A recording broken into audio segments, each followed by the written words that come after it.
Go ahead, Sherrick. Call this hearing of the Archaeological Review Committee of March 26, 2026 to order, and we have the roll call, please. Yeah. Chair Eck, Chris? Member Trees, Here. Member Beckville,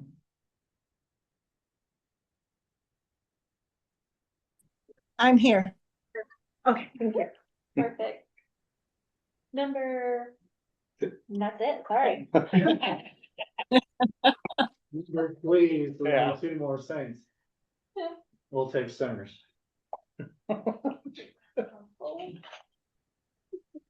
First item was approval of agenda. And staff, anything to note about the agenda? No, Sherrick. I'll note that we don't have any minutes, so that will be a blank spot. Member Bechtel, Yes. anything about minutes? Nope. Member Tree? No. Motion? Move that we approve the agenda as presented. Second. Moved and seconded. All in favor signify by saying aye. Aye. Motion carries. Thank you. Skipping over approval of minutes, we will go to matters from the floor. Anybody here have a matter to bring? Seeing none. No Hearing one else. none. Skip over old business because there is none. New business. Case number 2026-012088. Ron Winters, agent for HomeWise Inc. Applicant requests review and approval, if applicable, of an interim report for archaeological testing, data recovery and monitoring. Sites LA 54763, 54765, 54777, 54785 A through C, and LA 202469. For Tierra Contenta Phase 3 development. Thank you for your staff report. From Heather. Yes, and Chair she- Eck, she went to print some stuff from her office and she'll be here shortly if we could refer back to her when she arrives. Okay, but as far as you're aware, there's nothing. There, as far as I'm aware, there's nothing. I think there was a document added, but she is gonna bring a physical and you guys received an email in regards to that With us. for that document. So I believe that that's what she's doing. Not so much added as enhanced. Enhanced, additional, Thank in you. addition to what was already submitted. So, Ron, presenter, you'll need to advance and be sworn in.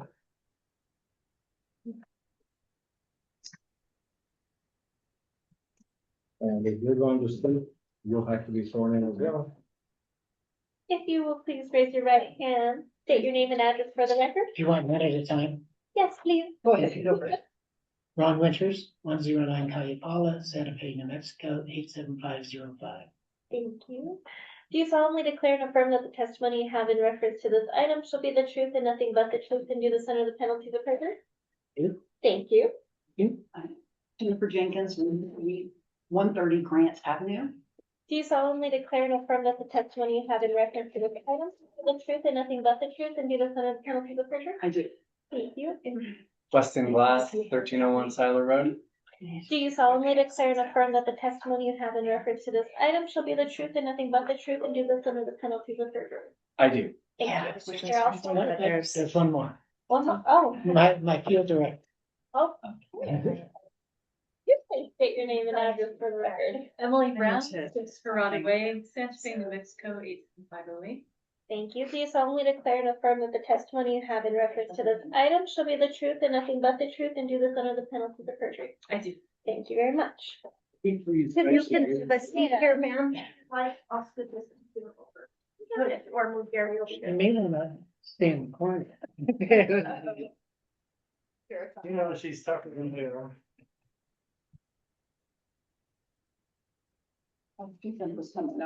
Oh, okay.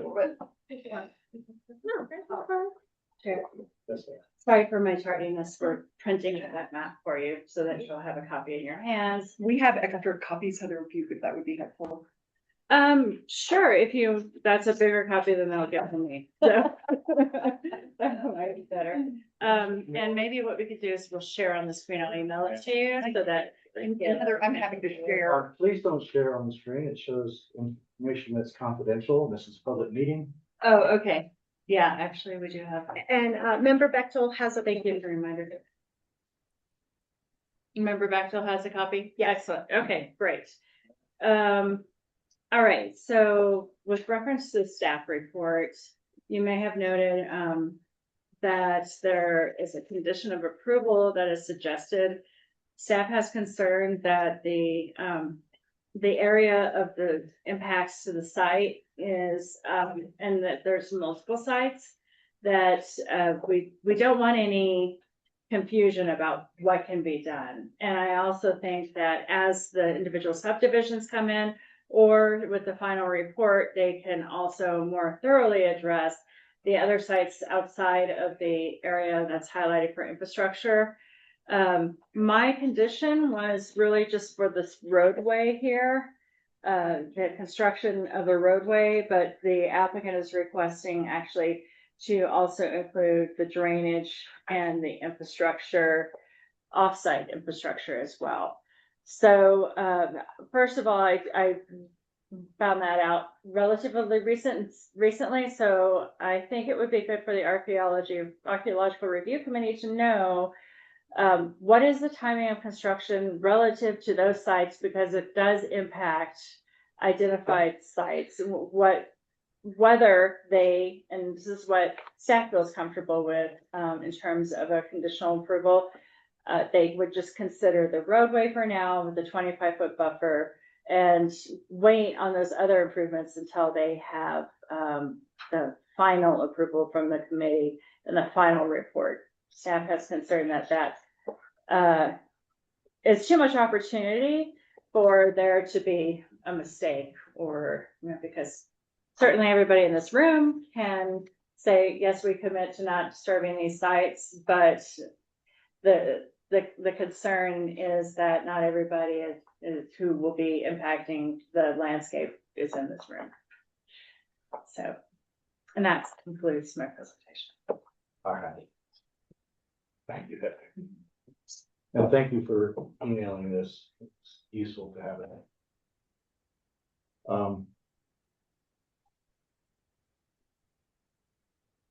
Okay. The floor is yours. I'm going to start with the CPRC and the state's involvement in the project. I wanted to let you know where that was at. And I met with the CPRC and who concluded in the end that I might not need a project specific and burial permit and burial permit. The questions they asked is if I was working under my general permit, and they knew that I held an unmarked burial permit. I replied yes to both. Their only concern was a site LA 5477. The two sites on in New Mexico School for the Deaf Land. They asked what percentage of site LA 5477 I had excavated. I told them it was 0.17%. They remarked that was way under what was permitted under my general permit. And they advised me to meet with Michelle Enzi to see what she required on the School for the Deaf Lands. So what they were concerned about was just, that property. So on February 17th, I met with Michelle to discuss the project. And as the CPRC had already approved SWCA's data recovery plan, her only concern was that the two sites was with the two sites on School for the Deaf Land. I explained to her that the School for the Deaf had granted HomeWise an easement for the extension of Paseo del Sol, and that's in my report on page 58 and 59. You'll see the area in question and the letter from them. She wanted those sites monitored and the results written up during the initial phase of construction of the roadway and infrastructure. I've included the monitoring plan in the report is page 45. That said, I just received this map, showing the exact areas that will be impacted by this initial phase.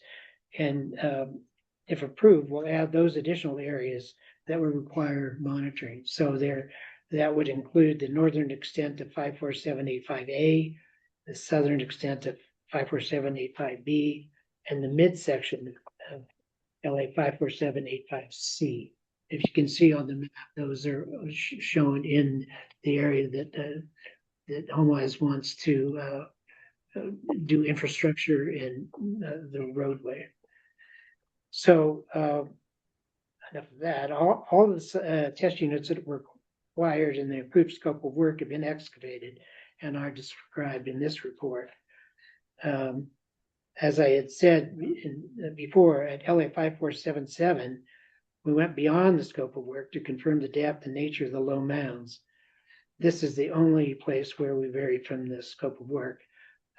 Addressing that last question that we talked about in the last meeting, in terms of tribal consultation, it is not state trust land for one thing, but more importantly, Michelle said it wasn't required.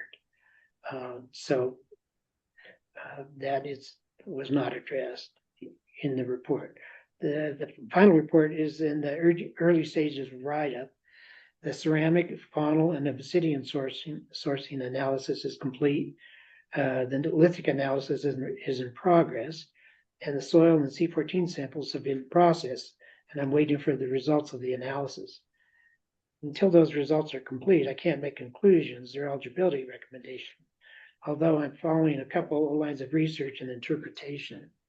And I just on the ride over, Emily and I were talking. Emily Brown is doing the lithic analysis, and something, I think I've expressed before on 54777 that the lines of research that we've been following, determining that may well, in fact, be not in situ and have been dumped there. And there's a couple of reasons why we believe that. And then we think with the soil analysis, we can tie it all together. And what Emily was telling me on the way over with the lithics on those other sites don't compare with 5477. There's an inordinate number. Is a Madera chert, you said, yeah? Right, there's a very high proportion of Madera, just speaking raw material proportions, only a very high percentage of Madera chert at 54777, whereas the other sites contain primarily Pedernal chert and related quartzite that are very clearly present in the local gravels. And Madera chert is present in the local gravels, but in very limited amounts. So that's a bit of an anomaly. So open to questions, and would you guys like to Yeah, I'd speak? like to, if I may, Chair Eck and members of the committee, I'm Jennifer Jenkins with Lincoln Scavenge here on behalf of HomeWise. And we want to start just by saying how much we appreciate staff's and the committee's consideration of what we basically call a conditional clearance permit or preliminary clearance permit to allow the infrastructure to proceed on this very critical project. One of the elements that I think is important to recognize is the sequence of construction. We can't build a road without building the drainage structures associated with that. You can't, so we have to build just enough so we can get access into the property, right? And so those drainage areas on the south that have been identified are critical. And because we have to protect our downstream neighbors from stormwater. And so we have to, those detention areas are constructed, they're not finished, but they are constructed to a degree that allows them to collect runoff as we start disturbing natural ground for the construction of the roads. And so those are those additional areas, because it's hard to bifurcate roadway construction from the drainage improvements necessary to support that roadway construction. And then you notice across the north, we have a sewer line that is pretty early in the construction phase process as well. And so we ask for consideration to move forward with these elements with the monitoring plan that has been submitted to you. We've also stated that the other sites will be fenced on site, and that Ron and his team will inspect that fencing to ensure that the sites are protected. And I think it's also important to recognize that the testing is complete. And so the, any material to be gleaned from these sites has been gleaned. So we're just in the analysis phase, and so there's nothing more to do on site at this point. And so, again, we greatly appreciate your consideration and, are anxious to start generating some housing. So be happy to stand for any questions. Yes, sir. Could you please point out where the sewer line is? Yes. If I may reach over this blue line across the north side. Along this trail? Well, it's gonna be a trail. We're gonna build a sewer line and we're trickle along. Okay. Well, Which is the best that thing to makes do sense. That makes with sense. sewer lines. Yeah. Yeah. It's just not labeled as. It wasn't like, yeah. Wow. Yeah. Do you have anything to offer? Well, I'm not an expert on archaeology. I just, wanna state that this is a very important project for Santa Fe and the best chance we have to address the housing crisis that we're in right now. So, we'd appreciate any consideration you give to that. We consider all projects equally. So thank you for your efforts. And we will try to move this thing forward as smoothly as possible. With any of the communications between the SHPO and the presenter filter through to you and may have a letter, phone call? No, Chair, I'll double check my inbox just to be sure, but I didn't get any direct communication from the SHPO other than a phone call where it came up tangentially. Okay. So nothing written. Okay. But, and the phone call was really, oh, that was happening or it happened, but I was not present at the meeting. And there was email communication following the meeting to report to staff the results of that. Is that from Michelle NC? No, there was an email, I think, from Lisa that reported because we were given some tasks following the last meeting. Ron and his team did some additional testing out at 477, and then we were told we needed to consult with CPRC and SHPO, and we did report back that those steps had been taken and the results of those interactions. David, I did forward this to Michelle because she hasn't commented, but I addressed what she asked for, which was monitoring those two sites on School for the Deaf land. But she has the full text of it. Yeah, oh, yeah. Okay. Yeah. Sort of where I was going. Oh, no, I, Part of the she and Jessica both. rule indicates that preliminary reports get considered by the agency and then forwarded by the agency to the SHPO. But you've already done so, great. Okay. Member Trees. So is the sewer line the main thing, the main utility line that you're thinking of putting in this phase for our consideration? Is there other stuff that's going under these other blue roads? Correct. Yes. So that sewer line is the main piece of utility infrastructure that happens to not be under a road. Okay. So yes, there are utility lines, water and sewer lines that are primarily water lines that are associated with the roadway construction and will be within that corridor. And those are gonna be typically 4 to 5 feet deep But below the we're line. on the water, correct. And are you going to then just stay on the roads and that with those utilities? Are you gonna stub out into all these various Yeah. tracks or? No, it's a great question. There are stub outs. And so you can see some of them if you look inside the loop.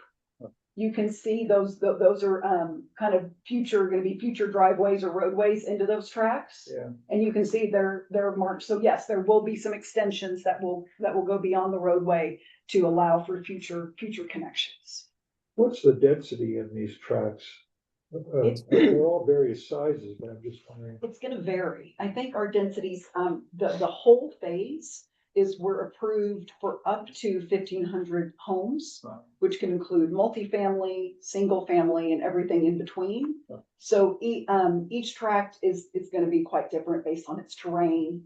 So, for example, the tracts on the south side of the loop, that's some of our flattest area. So we might see some higher densities. You could see more multifamily type densities on the south side of Paseo del Sol. And then on the north side, we're getting into a little more terrain. And so you'll probably see lower density, single family, maybe 4 dwellings per acre, something like that. So. What,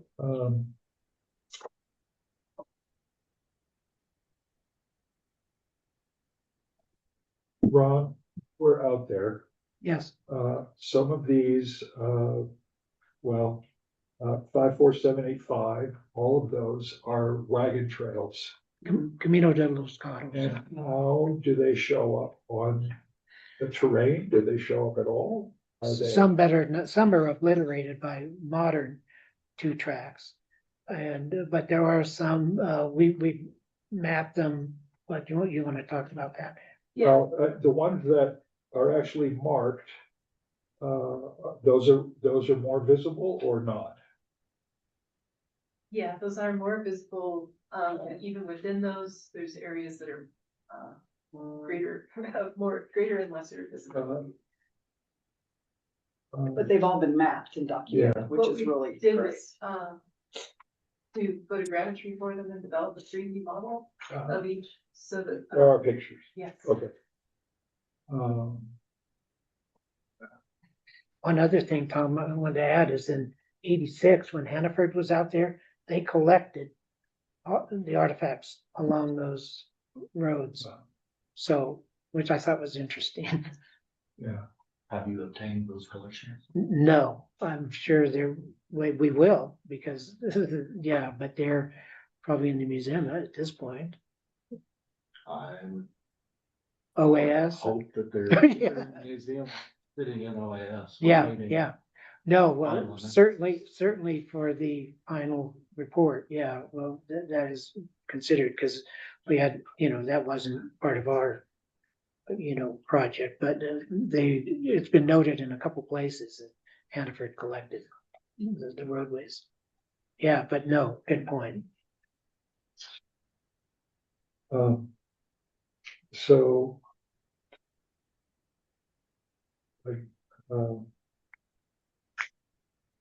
Photographs, we have photographic record.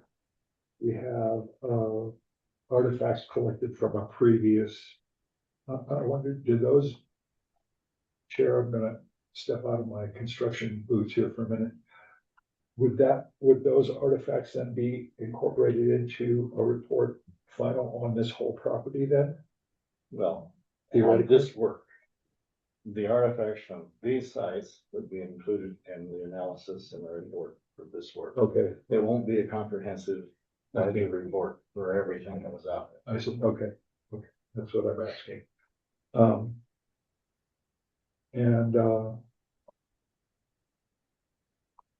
So the other, 54777,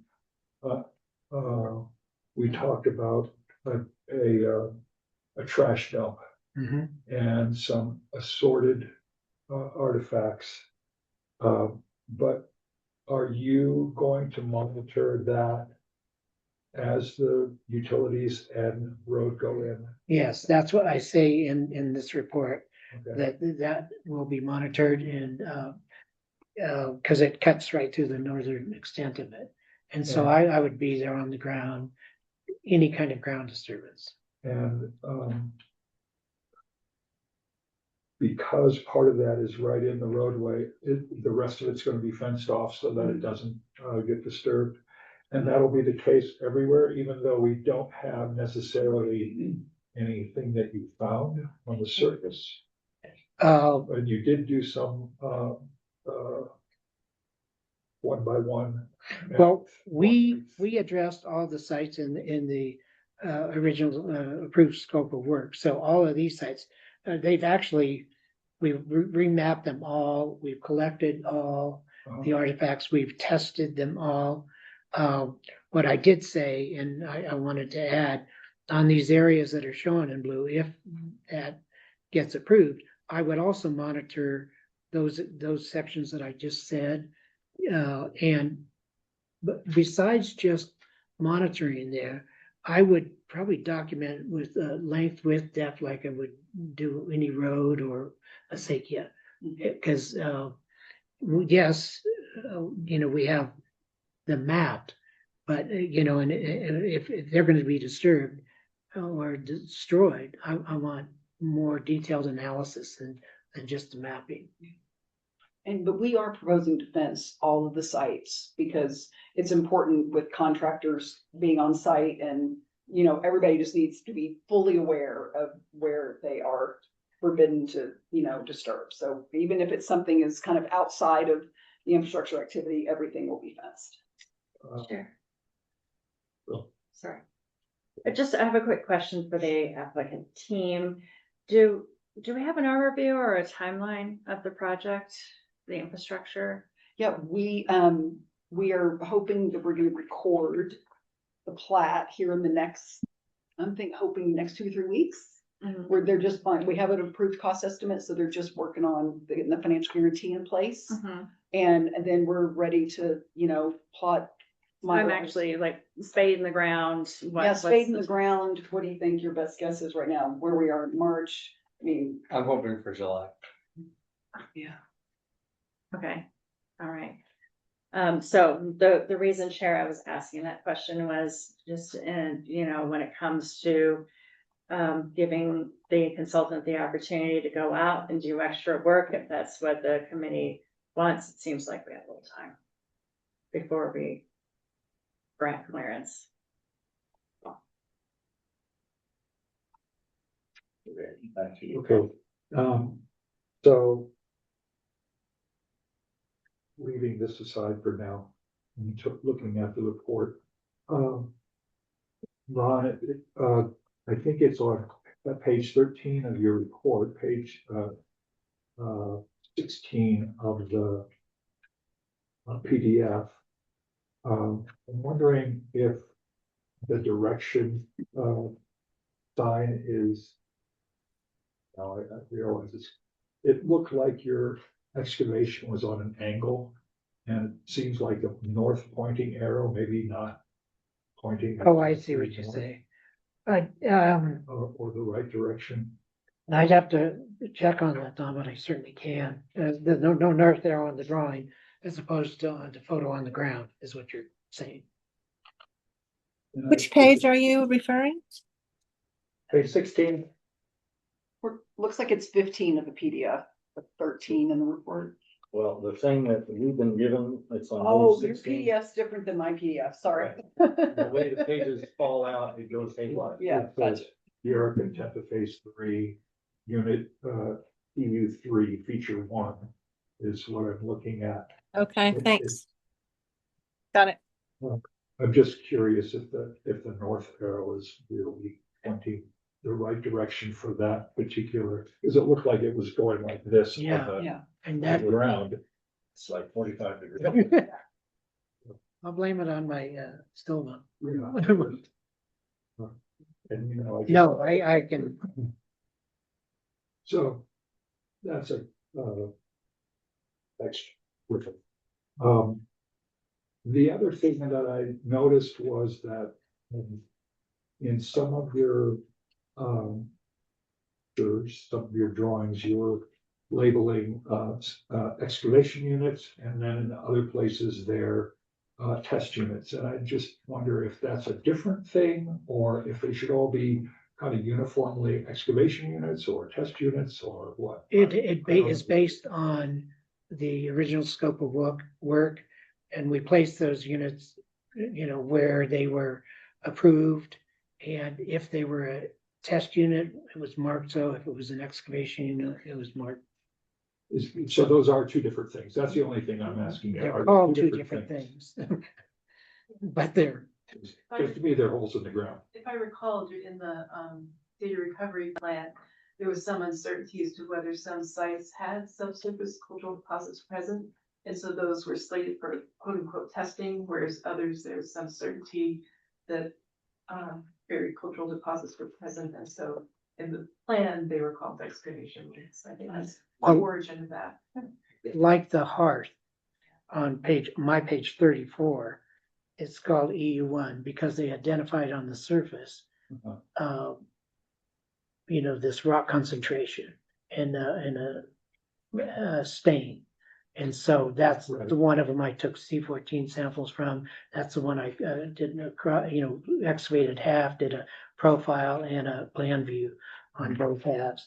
But that was one that they identified as a feature and called an EU and not a TU. Okay, yeah, I just didn't know if there was. Yeah, I think there was a method to their madness. It seems internally consistent. Yeah. It's EU when there's a feature of some sort. and Yeah. TU When you don't know. This is a likely area, so it's, as opposed to, we're investigating that. Okay. It's a bit more directed. Yeah. All right, that's all I got. Thank you. Thank you. I just wanna, I think I misspoke. I should have said early June is really when we would ideally be under construction. That would be, the best case scenario would be like late May, early June. For started construction. For shovels on the ground. Okay. Yeah, that with the entitlements and procurement that we need to go through. And we would like to get started as soon as possible with this. And you will do so as soon as you get the plat filed, Mhm. given all other permission. Right. Okay. Chair, before any permit can be released, there is a review by staff to ensure that the scope of work is just within what's been cleared by the ARC. So, just wanted to let you know that no permit will be issued until we know. Yeah, so they probably We're had working envisioned within that that scope of work. we would include a new sheet in the set that would delineate that and create those guardrails around that. Yeah, that makes sense. Yeah, So that they can. yeah, that's what you're allowed to do. Yeah. All right. Member Bechtel? I have some pretty detailed things, and then I have some questions about the mapping, documentation, and mitigation. I guess I'll start with the nitpicky things. So page 6, where it says the non-eligible sites, it seems there's some missing LAs in the last paragraph. On page 7, and after your conversation about this is not a requirement per Michelle Enzi, will that be documented, or we just take your word for it? Like, do you have an email that says from her not required? Oh, no, I think those are two separate things. I think we're gonna determine eligibility, but based on what the testing told us. Yes. When I said Michelle was only concerned, not that she wasn't concerned about the rest of the sites, but in terms of The School of the Deaf property, that's what we were asking you about, right? Oh, the School of the Deaf property. And she says it's not a requirement, so I just wanted to see that in writing, or I didn't understand exactly the conversation. So we'll have some confirmation written from her. Yes, but that wasn't a requirement, was referring to tribal consultation, not monitoring the sites. She said Okay. tribal consultation was not. And it's not required. Okay, so you'll have that in writing. Yes. Yeah. Thank you. Okay. Page 9, I have a lot of questions about these 3D road segment model, high resolution. Basically, they're point clouds. And so unless you know what you're looking at, or it's interpreted to the naked, to someone like me, it's kind of meaningless to have these point cloud documents. So I would like to see either archival prints or something that's more than that. It's actually the information needs to be interpreted so that these become meaningful. Because if you hand me a file of point cloud, I have a program that will open them, and they're still pretty worthless, in terms of showing something. So if there's a signature profile, there's subsurface things that we can't see now, that, the ruts that are deeper. I mean, I would like to, I don't feel like that, that just because you have a 3D model of it it's not mitigated, in my opinion. I mean, all of these sites will be obliterated eventually, maybe not by the road construction. I understand we're in, different phasing, but the tracks, once those houses start going in, these road segments will be obliterated. And so you're suggesting that this 3D model, and I'm asking the question, that the 3D model is the mitigation measure.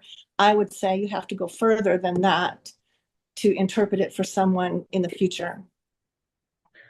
Yeah, I can speak to that, Ron? yeah, I wanted to, do you know Emily Brown? Yes. I've not Okay. ever met her, but yeah, I do know her. Okay. Well, her husband Jeff Brown flew this site with his drone, and Emily can talk about that. Okay, like Yeah, what's the so, yeah, so you're right that there is a point cloud that we have, but there's also associated high resolution aerial photographs. And so what we did was generate a geo-referenced aerial photograph, an orthomosaic. And so that's some of the graphics that we have for the report. It's possible to put the point cloud file and all the associated photographs on files so that future researchers that did have the right software could take those data, and if they want to view it from different angles or generate digital elevation models or other kinds of products from those data, they could do that. That will be on file. And also, if I recall correctly, the data recovery plan only specified a 3D model. They didn't specify any additional analysis.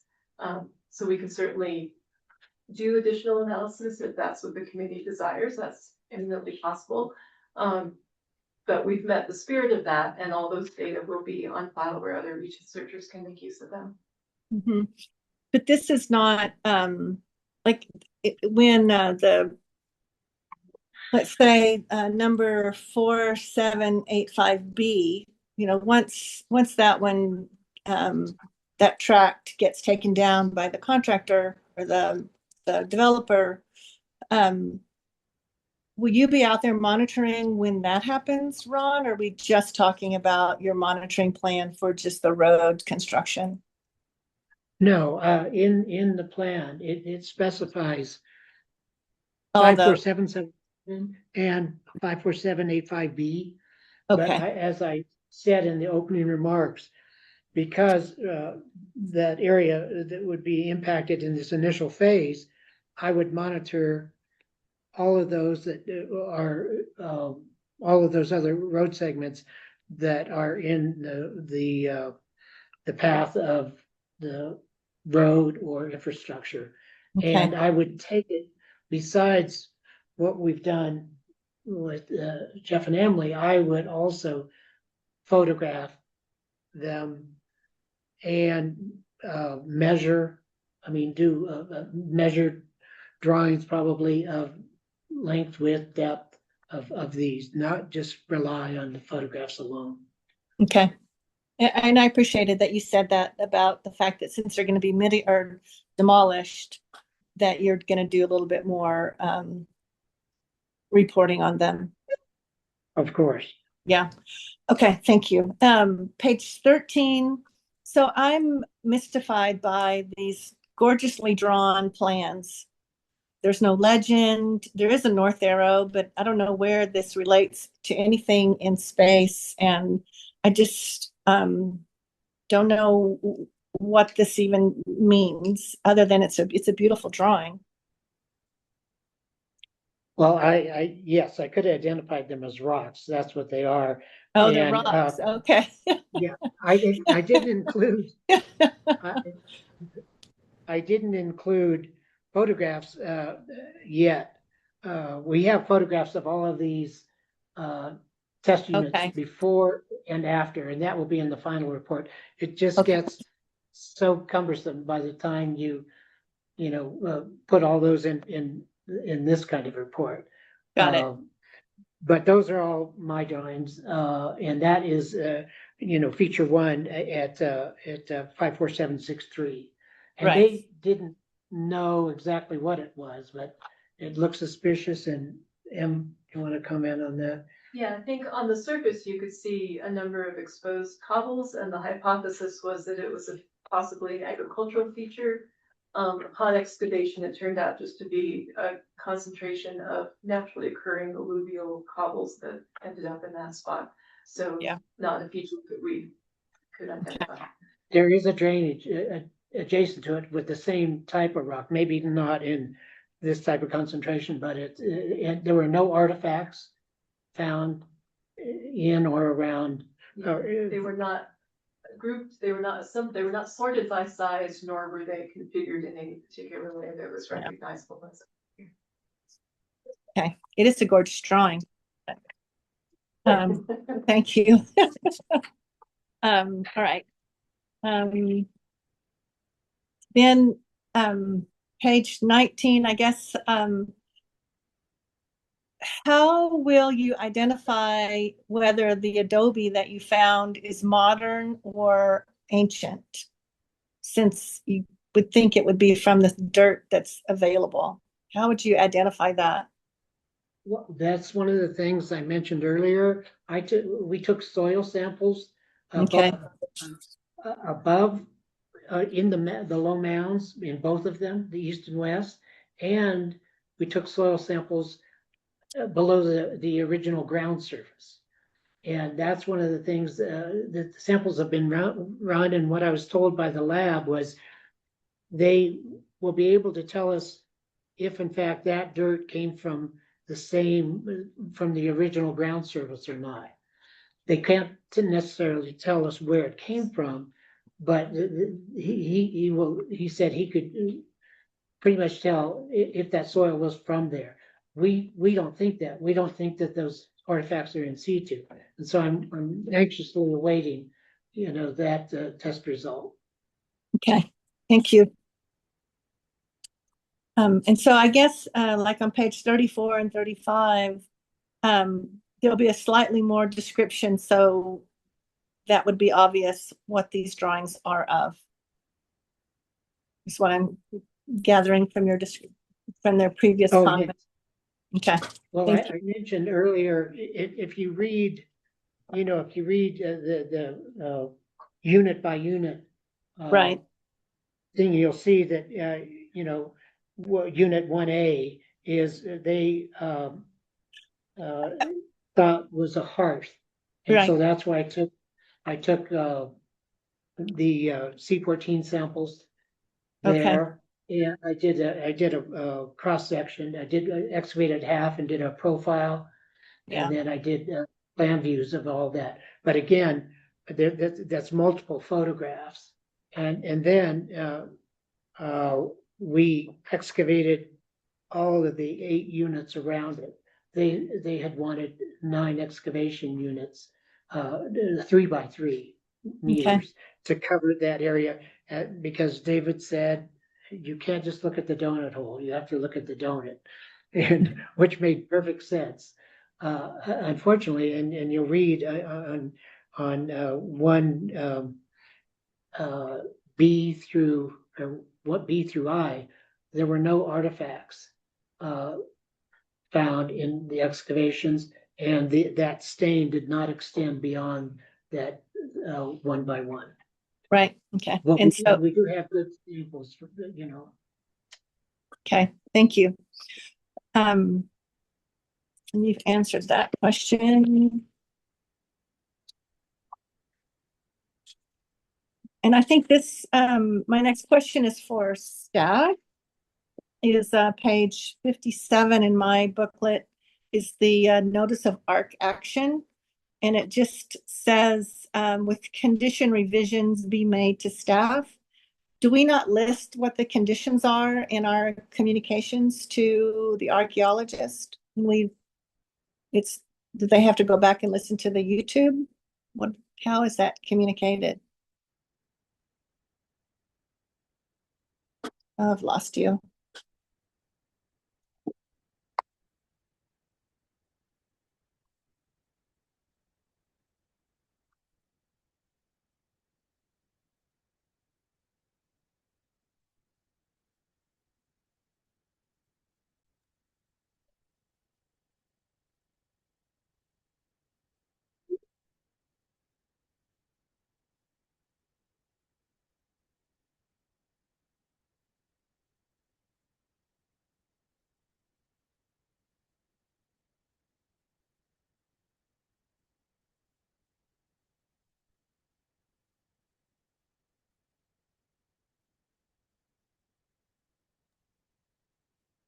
I'm on the Zoom. You want me to unmute? If you elevate me as a panelist, maybe I can unmute and we could hear her. Yeah, Okay. so which Y'all are side? back. I Do you can't wanna see you, elevate but Jennifer? Yes, one moment. can you hear me? Okay, so it's being transcribed, but we can't hear her. Yeah.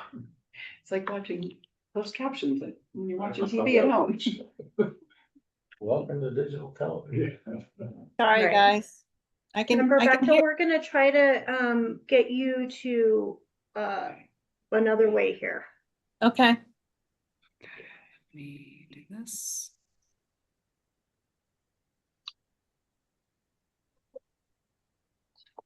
Kayla, can you hear us? Yeah, I can hear you. There we go. Let me just turn. Can you please repeat, you had a question for staff? This is where we lost you. Okay, my question is, how are the conditions communicated to the archaeologists when we approve something with conditions? It just, because the letter that I see just says, it's very vague about, oh, just, make the revisions that we said, kind of thing. And I just wondered if there was something that we give a more detailed direction to an archaeologist. Yes, Chair Member Bechtel, we will be issuing a letter that's much more detailed. And I Okay, would imagine, based on the conversation here, we would actually include an image so it can be abundantly clear. okay, thank you. That's all I have. You got that again, Kayla. Yeah, that's me. I was just trying to get rid of the feedback. There we go. Okay, thank you. That's all I got. Oh my God. I heard that. Yeah. I'm going to hit pause here until we get this sound figured out.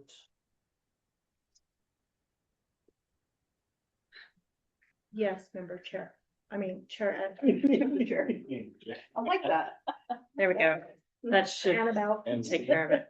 Yeah. Yeah, indeed.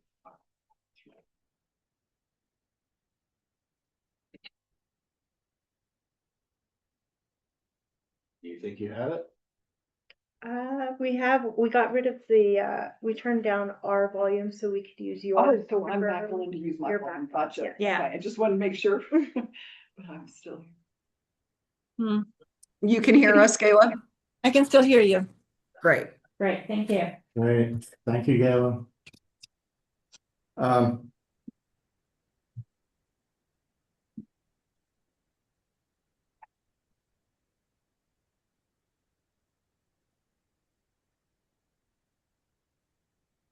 A plan was submitted to the CPRC and they issued the project-specific permit for this project. But from what I heard you say regarding your conversations with Michelle, she said you didn't need a project-specific permit? No, the CPRC said, they said, you may not even need a project-specific permit. You should talk to Michelle. And then I met with Michelle on, on the 17th of February.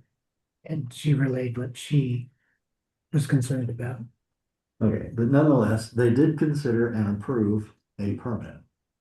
No, that was, SWCA had an approved permit.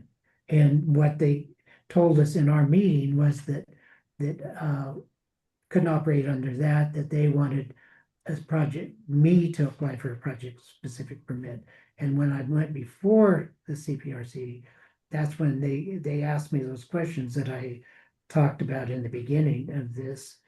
And they said, you might not even need a project-specific permit, and you should talk to Michelle Enzi, talk to SHPO and see what she requires. That conversation with the CPRC, when did it occur? I'm trying to think after it was the last meeting of them. February 13th or something on Yeah, that Yes. sounds about right. Yeah. Okay, the work was already done. Not completely, no. Everything but what we indicated you had to go back and do. Yes. was done. And that's why David asked me very specific questions about, was I operating under my general permit? And I said, yes. And they said, you hold an unmarked burial permit? And I said, yes. And they asked on the School for the Deaf Land 54777, what percentage I had tested. And I gave them that, 0.17%. And they said, oh, that's way under what you're permitted to do. And then they said, you need to talk to Michelle Enzi and see what she requires. So they didn't make a ruling, they kind of punted. That's a very polite way of putting it. Oy vey. But I have kept Michelle in the loop on what's happened to date, and as I said, she has this document. I can get, a letter for the committee for staff, based on what we had said, and then what I had addressed after her comments, in this report. Okay, I know it's not kosher. it's Chicago meat plant. Is what it is. So thank you for obtaining an interest number and registering this with ARMS. On the understanding that this was being done under a project-specific permit, the interim report lacks a couple of things that the state regs say are supposed to be given. And they conveniently put all that on the title page, so you really only need to change the title page to fix all this. Is prepared for your client, yes, but it's submitted to City of Santa Fe Historic Preservation Division and New Mexico Historic Preservation Division. Those are the agencies receiving. And it should have the permit number on it. I realize that permit wasn't issued to you, but you undertook the work under the plan that was approved for that permit, and I cannot get away from the fact that the permit exists, work was done, and that permit number should be cited so that it relates to something on paper that the CPRC looked at, talked about, and approved. The other thing that the state writes you for is that you must present a schedule for completion of the final report. The approved plan says within 12 months, which is just an acknowledgement of the fact that the regulation says within 12 months. So an actual date would be wonderful if you Well, could do that. What for my client, in the proposal, I said, within 6 months on completion of the field. Even better. And what, like, we can put a date to it.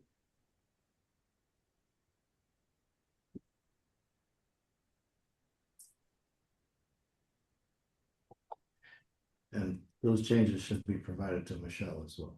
Yes. I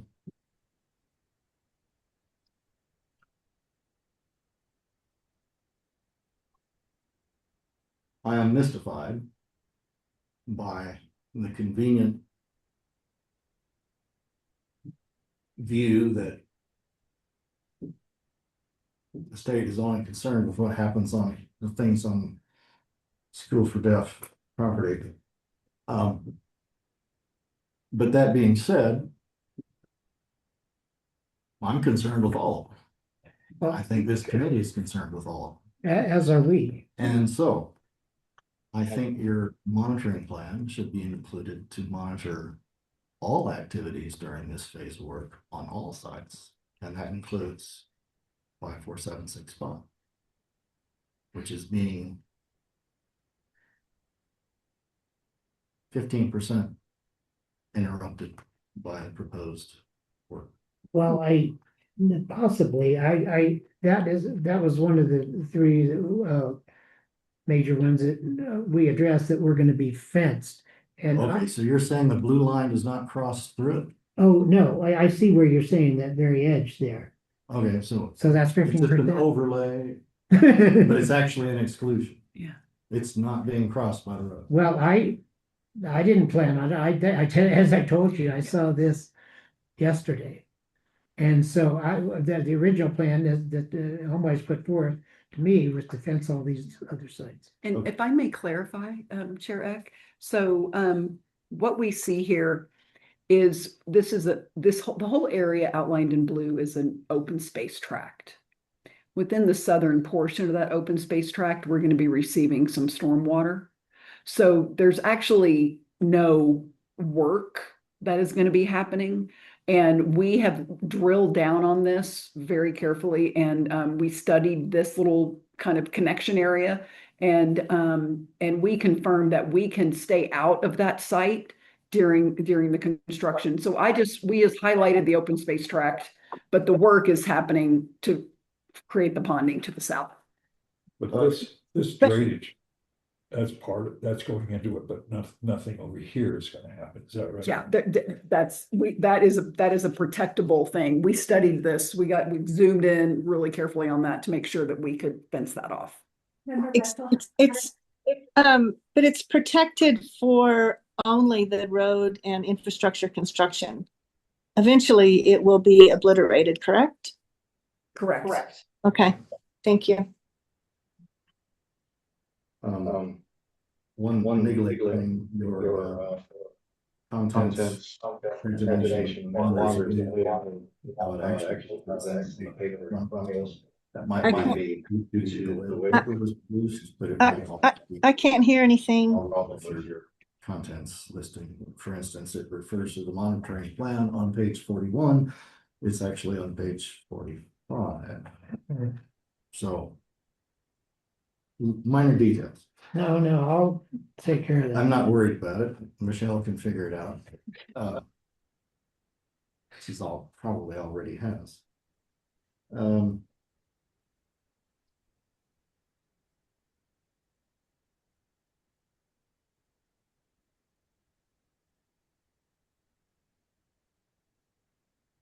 Archaeological monitoring during all ground disturbing activities. The sort of implication of you saying, well, I'll also monitor these other places, is that you're only monitoring the activity within the sites?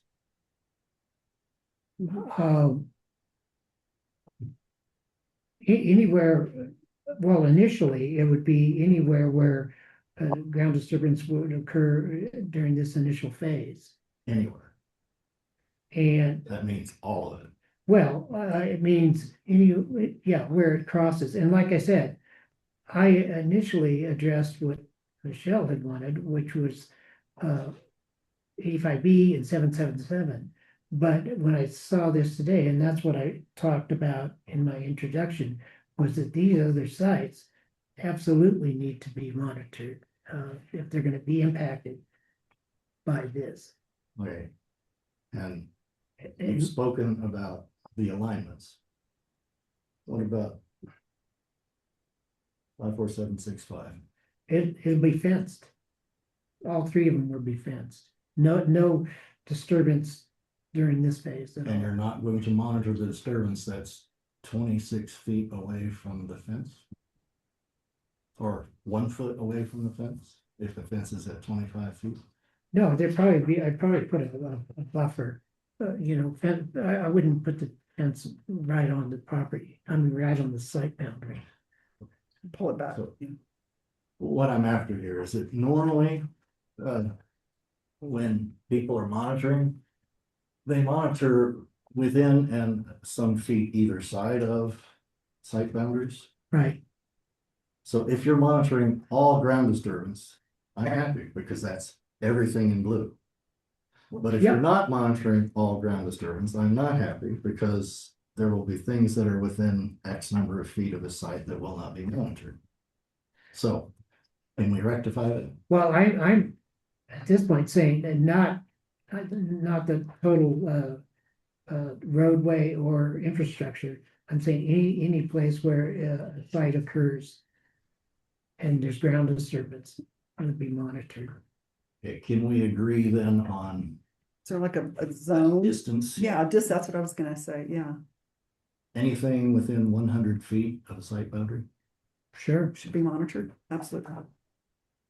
And that way you have adequate opportunity for forewarning. And then, as usual, your monitoring will include photos and profiles of trench walls, since utilities are going in there. Right, So we'll have all the stuff we normally get from you. hand drawn.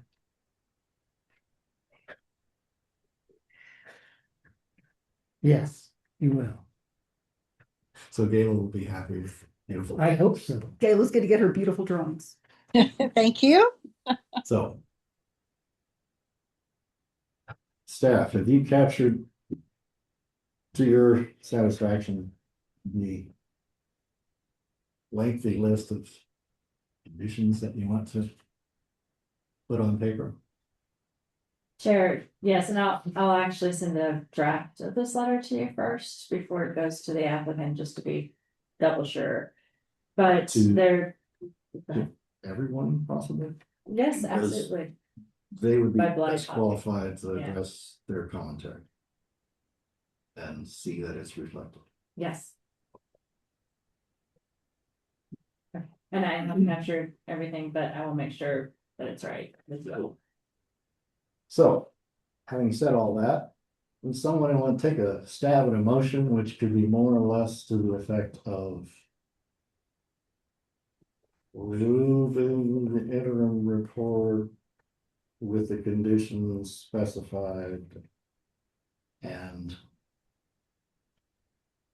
withholding approval of the greater project until such time as the final report is submitted, reviewed, and approved by this committee. So moved. That sounds like something you can say? You just said it. Well, you could just say so moved. I did say so moved. Sorry, but I had you turned off. I'm You were sorry. on mute for a moment. Oh, so moved. Okay. Second. Moved and seconded. All in favor signify by saying aye. All right, Aye. Aye. Thank you. Thank you. Thank you very much. Greatly appreciated. Thank you all very much. I really want to get the results of soil and C14. Me too. Me too. And Because if it was somebody's Saturday chicken dinner 30 years ago. oh, it would have been a turkey dinner. Because the two bones we found in 777, one was a caprine, sheep or goat, the other was turkey.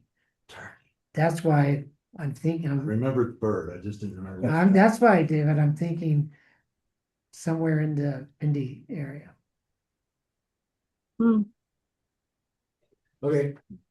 Thank you. Thank you all very much. So Go ahead. am I okay to take the sound away? And it's possible when you take yours off. That everything will work again. Okay, gotcha. Might be reading you in the room. Member Bechtel, Yes, can you hear me okay? I can hear you. Still can't hear her, but. She's not coming through. You can't hear me. Member Bechtel, can you hear me? I can hear you. But we can still, so let's just change the speaker to like what she had. Hold on, let me try So this and put it back on. Can you hear me now? I can still hear you. Yes, you can. Yes. Chair Eck, if you could please just give me one moment. All the moments you need, because I'm not going anywhere until we can hear her. So I can't see you. It's can put just it a on my- gray screen.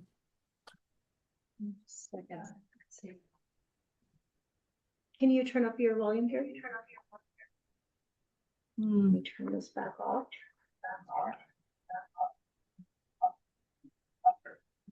So is it problem with YouTube or what? Hold on.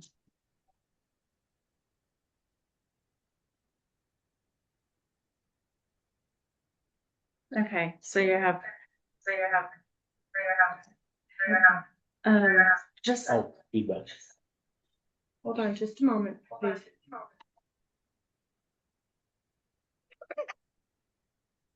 I hate it as much as she did. Hold on.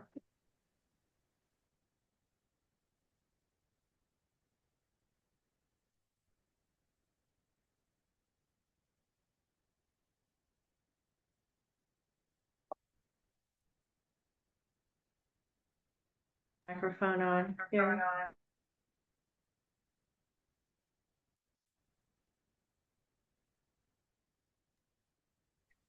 Member Bechtel, can you hear me? I can hear you, but it's echo. Let's just take this off. And then we'll just Percent. turn the computer to Go on, get some. them see, so let's just do our own Zoom. Can't remember his name, but he tried to man. 2 home runs. We'll turn your computer to the committee.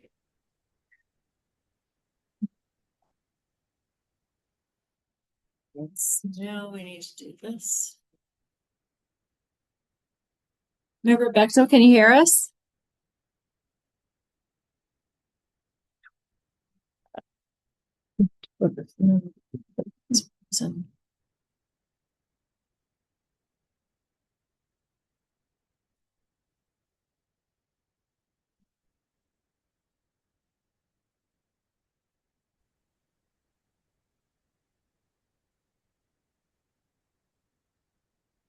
I can see you anyway.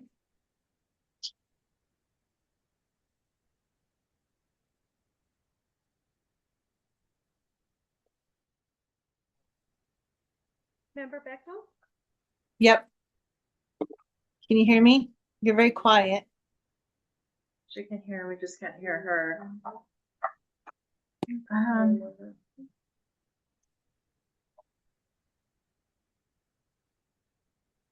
Can you hear me now? I can hear you. You can? Yes. I can't hear you, so give me a second. Let's try that. Can you hear me now? I can hear you. And I can hear you. Do Finally. you have a kickback? Are you hearing multiple Amandas? No, I just hear one. Okay. Great. Beautiful. Thank you for working your magic. Thank you, Tara. Thank you. We'll move on to case number 2026-012089. Ron Winters, agent for Cablecom, applicant, requests approval for archaeological monitoring plan for 240 feet of fiber optic line under 530 South Guadalupe Street to 549 South Guadalupe Street in the Historic Downtown Review District. Thank you for the staff report. Amanda, anything about that you want to change or expand on? No, Tara. Thank you. Ron, here you go. Okay, short and sweet. So I did ask the city of Santa Fe traffic engineer, and he had no appetite for closing Guadalupe to trench there. I don't understand why, after 2 years of, I know, because I was on that project. Build a flyover. Yeah, a flyover. But anyway, it's a short segment, 3 bore pits. I monitor each one, and especially because LA 146409 is shown within the project area boundaries, I would be, high alert on in those bore pits to see if there was any evidence of that. And again, like always, hand-drawn profiles for those. I could do it for all 3 actually, because it may change. Okay. That's all. That's it. Member Bechtel, while we can hear you, please hold forward. Which one did you just say it was that you were expecting to find? What number? In the introduction, it's LA 146409. And if you look, the very last, the map check, NIMCRIS map, server map check on page 46, you can see that site where it intersects with my project area. The only caveat was that, a lot of these sites, it doesn't depict the actual boundaries. Oh, right. Yeah. So I would watch closely in that, not that I don't anyway, but in those bore pits, when they dug them, I'd be looking for evidence of that site. So if you find something as they're boring, then do they stop and trench? Well, as I said, the city of Santa Fe Does not want to do that. Yeah. Not shut down Guadalupe after the grief they caught for the reconstruction project. Member Bechtel, his only chance to see anything are in the several pits. I see. Okay. And once the boring starts, you're not gonna see anything. But That's it. Okay. Thank you. So if he sees anything in the pits, then yeah, they're gonna have to figure out how to avoid damage until such time as he can deal with it, but the boring will be boring in all senses of the word. Thank you. Number 2, I have nothing. I just want to ask why. For over 20 years, I've seen you submit to such things, and you've always got a segment on the environment, and it's not here. How did I do that? At least in what ended up my possession. Oh, you're kidding. You mean it's not here, this area, you mean it's not here? It's just not. No, at least. Oh, I'm sorry, Dave. So please take pains to look at the soil maps Yes. in the same way you have on recent times, and be aware of the naturally occurring soils that were there before everybody hammered it with whatever. And so if you see remnants of natural soil, you'll not be forewarned. And then if it all turns into urban HUD It's a polite term for the soil produced by development. No. You'll know. Well, absolutely, it'll be in the final report. Yeah, I don't know how it got away with that this time.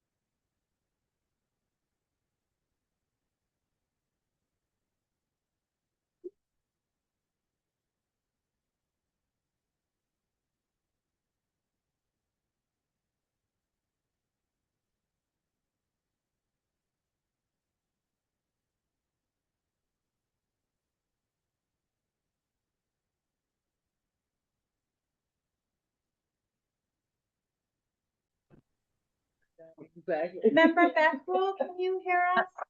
I can now.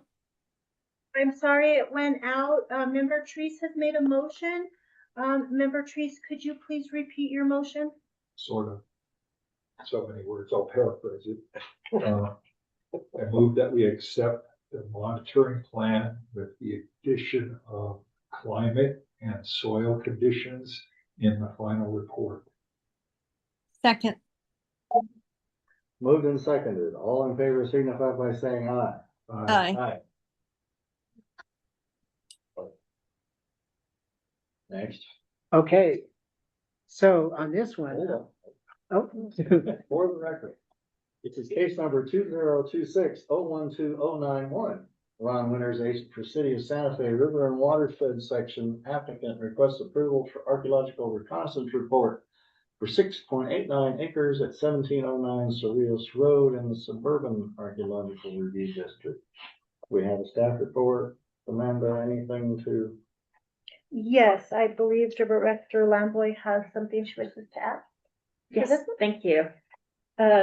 So my comments are, and I'm sorry, I didn't get to all of these before this. But anyway, the Santa Fe grant map, there's a lot of discussion about the map and about the Cienega map, and it would be great to have an image of the Santa Fe grant map. And also, there are a lot of historic maps depicting acequias. And I didn't see any historic maps as an attachment to this report. So I think that's important to include.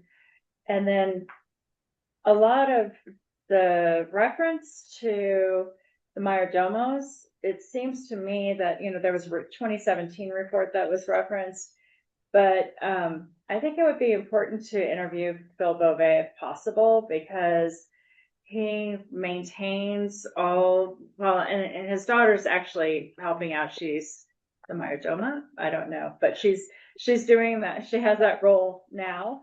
Okay. And I think in terms of maintenance practices and maybe just getting some additional information, it would be helpful if you included him and have an interview with him. got it. That's it. Okay. Thank you. Member Triggs? Oh, wait. Sorry. No, you jumped ahead. Sorry. Cutting off our presenter. I am principal investigator on this project, and I actually did the survey. And Emily wrote the report. So I think questions you have, you want to address to Emily, and she's ready to answer anything and everything. That's my ability. All righty. So since you wrote it, do you want to add anything before we charge ahead? I don't believe so. The only note that I have for the committee is that after I submitted this to you, the engineers came back with a clarification of the design, and it was the main thing of note is that the material of the diversion structure within Ashbot Channel has yet to be determined. Whereas in my report, I believe I stated it would be concrete. So, a little less clarification there. That remains to be determined, but that's my only note. Do you want to talk about the channel now, like you talked about? The channel, the Ashbot Channel, we couldn't find information on its date of construction beyond that it predates 1935. And it would appear to have been part of a broader system of acequias in the area when that portion of the city was used agriculturally. I suspect that any excess water from those acequias would have been fed into that drain, which in turn would have conveyed that water into the Arroyo San Antonio, which is both an arroyo, but also part of the Acequia Madre system in the sense that other branches of the Acequia downstream drew water from that. So it's a funny hybrid type of feature in the sense that it's a drain, but also part of the older Acequia system, now currently just a storm drain. So for that reason, it's been difficult to determine its potential eligibility. Right. Now, Everett.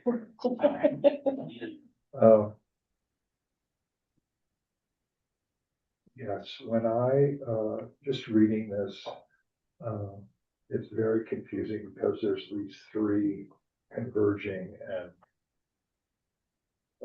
waterways which have different names sometimes. And I was surprised that we didn't see some older maps of the acequias. I think that would be very helpful. Both Gayla and I live in this neighborhood of Casa Alegre, and it, we're pretty familiar with how the channels run over there. But some of the pictures I had, I had some confusion just trying to figure out which, is this the acequia, is this the channel? I think, yes, maps will really help a lot, because not only that, but because when you look at Google Earth pictures of it, parts disappear and then they appear again. It's kind of hard to tell which is which. But I did have, there was a statement made on page 30 of my PDF, which is page 2 of the report. The Acequia Madre Santa Fe and part of the oldest intact acequia system in the Southwest. Say that again, Tom? You're on page 2? Last paragraph of page 2. It says, the Acequia de los Pinos is a segment of the Acequia Madre Santa Fe and part of the oldest intact acequia system in the Southwest. I just wonder if that's actually true or if that's just something that we say in Santa Fe. I know that there's. Information was taken from the National Register of Historic Places nomination for the Downtown Historic District. So it has to do with Santa Fe. Yeah. I think there's places in the Phoenix area, Hohokam irrigation systems that are still being used. Okay. So maybe one of the oldest instead of the oldest. And you could probably verify that one way or the other. I mean, or, verbally right now, but I spent a lot of time in the Phoenix area growing up, and I'm really fond of the whole thing. Oh, you should be.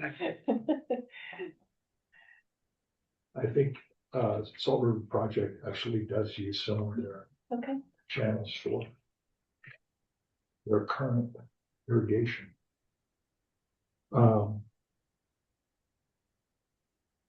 page 39. It probably is page 6 or something. So,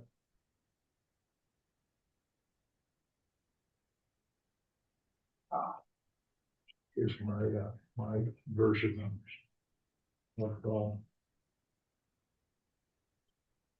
technology lagging behind. Okay, that's page 11.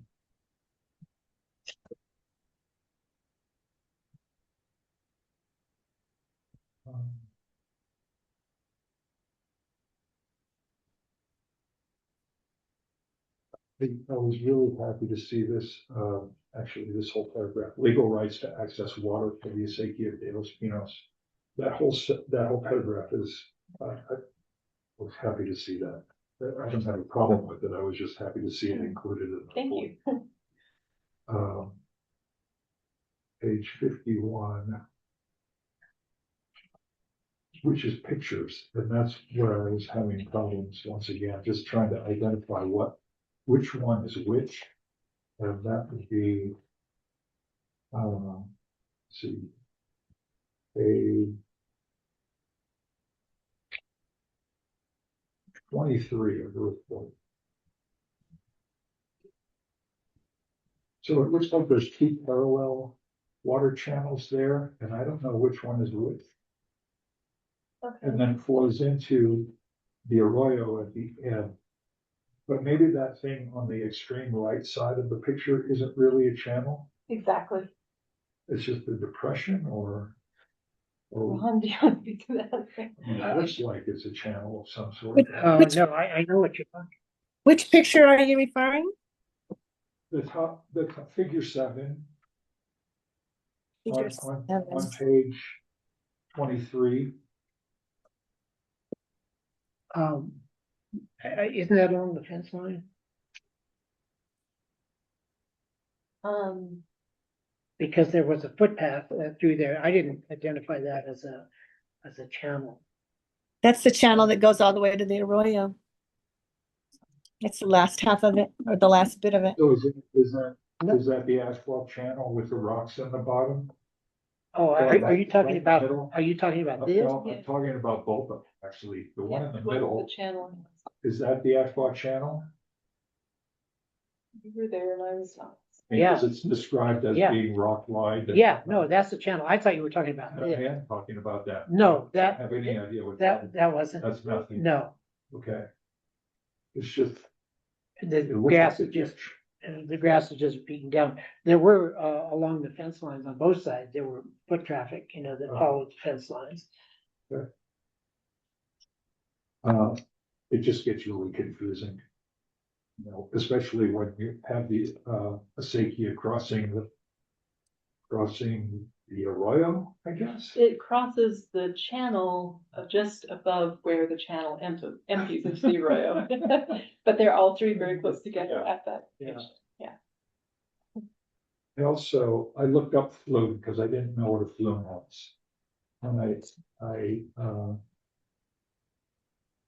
I'm not sure that's a flume. It looks to me like a culvert, but a flume in the definitions I saw was an open channel, or open, like a sluice almost. But I don't know if there's a better word or not. To me, that picture, it looks like there's a big culvert and then it goes into a smaller culvert, and is there like concrete or something packed around the bottom so the water doesn't leak out? Is that what that is? Yeah, it rests kind of in a, concrete, It's in so that the water doesn't go out around the Right. smaller culvert. You're talking about right Yeah. here. Yeah. Yeah. So after I got done reading everything, and I just, wanted to reiterate, as Director Lamboy said, it would be nice to include the mayordomo in any of these discussions, especially considering the problem that we had down the road a little ways. Try to avoid that, because there's going to be significant work done here. And, it would be bad to have to come after the fact and say, well, what happened to the acequia? So, Is there any of this that can be fenced while they're under construction, do you think? So the Acequia de los Pinos proper, they've specifically designed it so that the ground disturbance will not extend as far as that, and they intend to fence the Acequia. It's the channel, they intend to install a diversion structure into.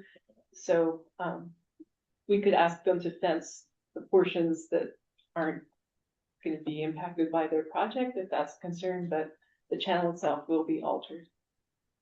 and the last thing I thought is, it kind of looks like the acequia disappears from the Indian school land. I mean, there I may believe be a it's little height. depression. I believe it's It's a height. height.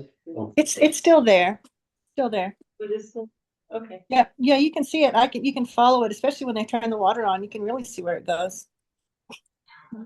That's what you would. I don't know, like. My daughter and I used to play, boat races in that acequia. On the Indian land behind but right behind the Indian school. Okay, He just crosses that corner. that's all I had. Okay, forgive me, I've forgotten. Gayla, did you have a chance to speak already on this one? No, No, I have just one more question. I mean, I agree that the acequia maps, I mean, why not include them? But also the diagrams on 9 and 10 of 10 and the IMCRIS number. So it's flipped because the channel is on the other side than where it's shown.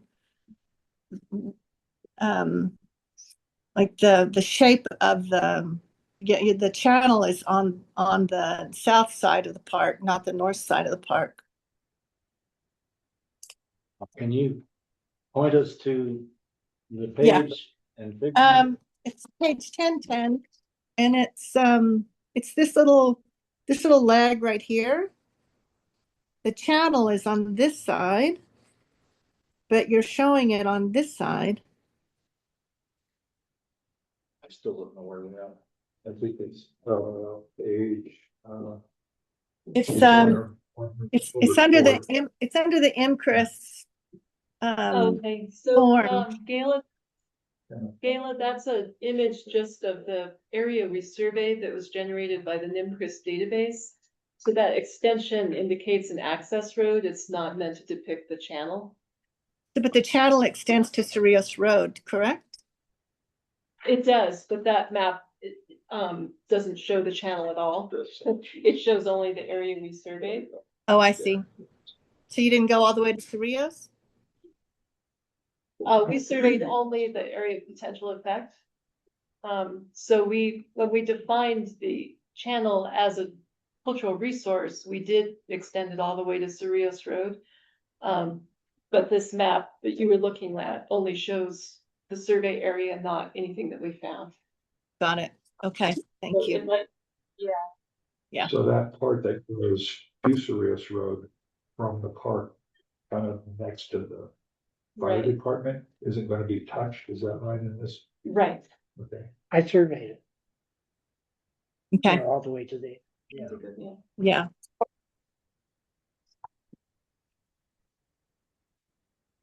Confusing, so but I don't guess you have All right, control of what that is. Yeah, Right, yeah, it's just how the database generated it. right. Yeah. That's Is all I that have. all, Gayla? Yep, that's all. Thank you.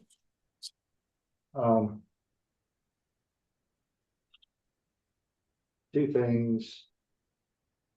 The language you said you lifted from the National Register nominations. Depending on how you change it. And match earlier commentary, you may or may not. Benefit from a citation to the actual form Okay. for the language in question. Good.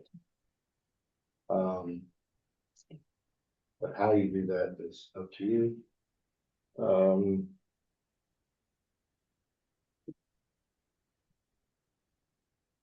page 21 of God knows what, that's the paper I'm looking at, it's figure 5.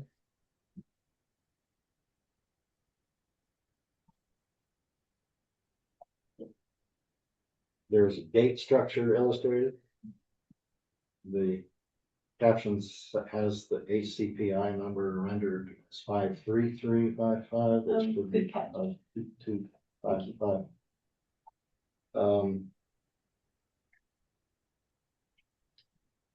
And that's really all. Given the amount of additional work that's been requested, staff, and echoed by the members of the committee, I'm at a loss for a simple way to proceed here. I think the committee needs to see this again once you've done all of that. So we could approve with the condition that approval is pending receipt of the modified report for further consideration. Sounds very stupid. Or you could just say, you want to postpone it, or you could just say you want to draw it so you can fix it and bring it back. If we need to make a motion, it's gonna probably be postponement to the date certain.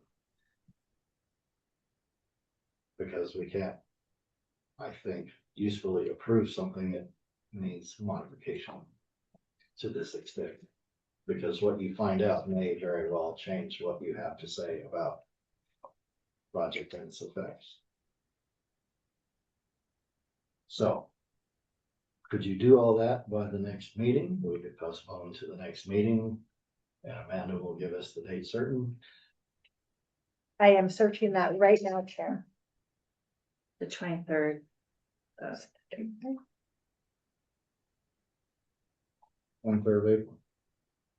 Of April? Yes.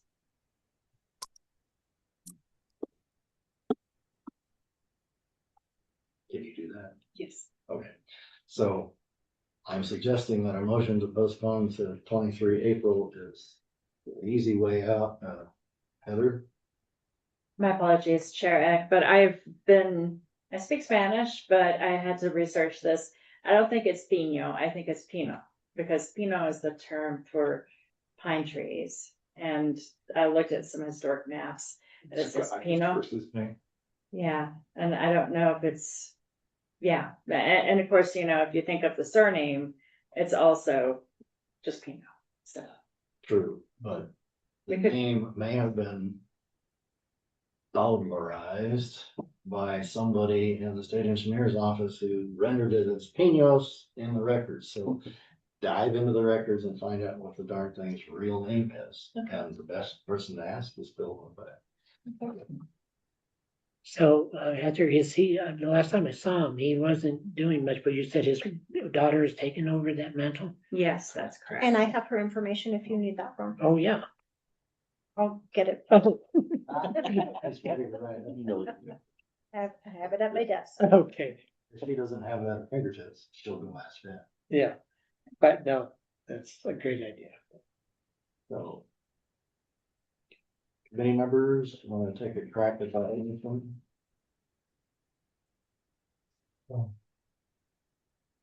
You guys want to resubmit, is that what you're thinking? Yeah. To the next meeting. Well, Did they just withdraw it? no. That was why I was speaking, because I wanted to determine We whether want to they postpone could it until meet next one. the next meeting. So if we postpone to a date certain, I want to make sure they are certain they can get it here in time for the next meeting. Okay. I move that we postpone the consideration of this case. Number 012-091 of the next meeting in April of this year, the 23rd, April 23rd, 2026. Second. Motion seconded. All in favor signify by saying aye. Aye. Motion carried. Thank you. Thank you. Sorry, guys. That's all right. Thank you all for your. Don't you have anything more, Ron? You're done, or you're leaving us? Yeah. See you next time. So soon? This is. That's for not being here for like 10 years. Yeah.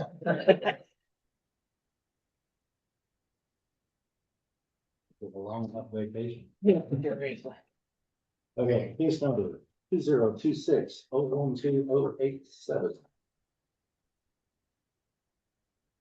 Archaeological Studies, agent for the New Mexico Department of Cultural Affairs Facilities Management applicant requests approval of an archaeological monitoring plan for the installation of electrical wiring of the exhibit services building located at 120 Lincoln Avenue in the downtown archaeological district. Well, thank you for the staff report, Heather. Do you have anything you want to add to this before we? Yes, Chair, I put the wrong person for the applicant, so as you just stated, I can update my memo. I just realized that.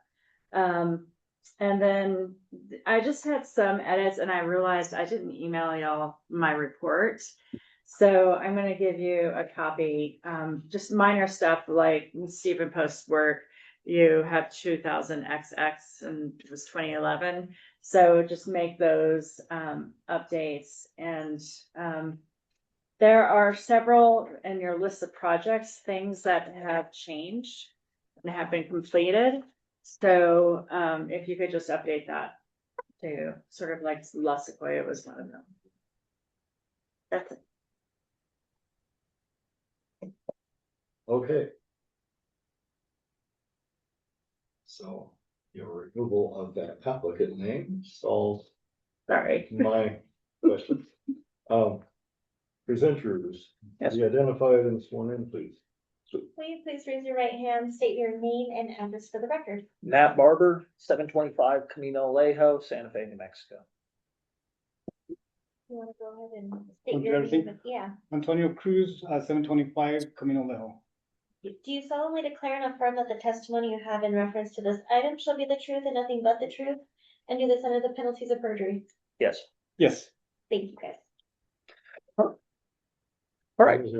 Chairman Eck, members of the committee, the Office of Archaeological, so I apologize. The director of the Office of Archaeological Studies was not able to come here today, so John Taylor Montoya was sick, so I apologize that he was not able to make it here. He did prepare the report. I did review it as the principal investigator, and I do stand for any questions. We are looking at pretty much, in essence, I will keep it very, very short because it's been a long meeting and I'm sure you guys are ready for it. We're looking at complete 100% monitoring of the proposed project area with stoppages for discovery of any archaeological features and hand excavation and reporting of those features, using the standard forms and analysis methods utilized by the Office of Archaeological Studies. With that, I'll stand for questions or whatever you guys need to say. You want to add anything? I'm just here to answer questions on the project. I'm the new facilities manager, so if Yes. you guys have questions on exactly what we're doing, then just let me know and I can answer those questions for you. Thank you, and back. All right, member Bechtel, No questions? member Triggs. On, let's see. Page 12 of the report, page 16 of the PDF. The second paragraph of a brief history of the Presidio, that starts with I, comma, the time of the Pueblo Revolt. There's something wrong there. Not gonna presume what it is, but Fair enough. the end. Fair enough.